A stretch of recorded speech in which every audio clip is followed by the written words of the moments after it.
Let's suppose that you were able every night to dream any dream you wanted to dream.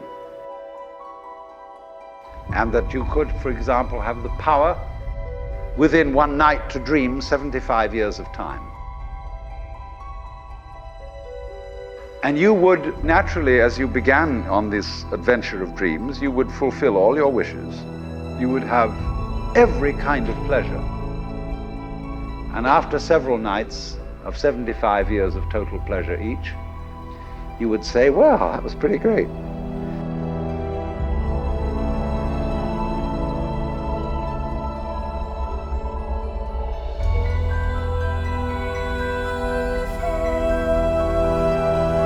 But now let's have a surprise. Let's have a dream which isn't under control, where something is going to happen to me that I don't know what it's going to be.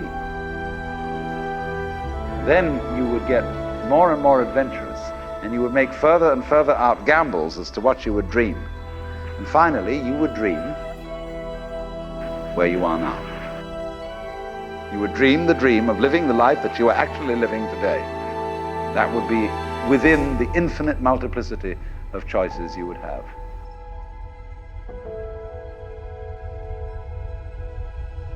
And then we get this strange feeling that we have never had, you see, in our lives, except occasionally by accident. Some people get a glimpse that we are no longer this poor little stranger and afraid in a world it never made,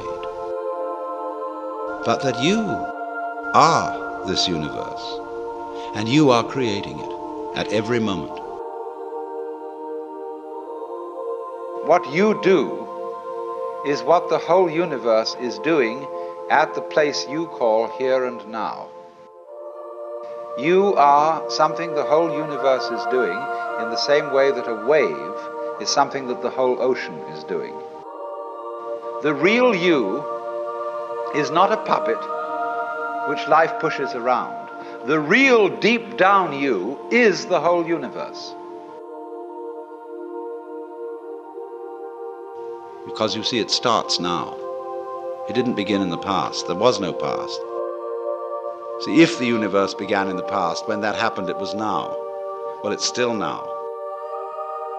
And the universe is still beginning now, and it's trailing off like the wake of a ship from now. And the wake of the ship fades out, so does the past. That's the birth of responsibility. Because otherwise, you can always look over your shoulder and say, well, I'm the way I am because my mother dropped me. You can't blame anyone else for the kind of world you're in.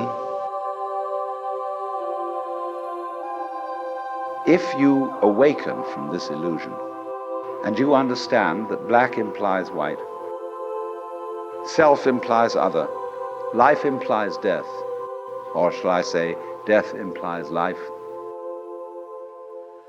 you can feel yourself not as a stranger in the world, not as something here on probation, not as something that has arrived here by fluke, but you can begin to feel your own existence as absolutely fundamental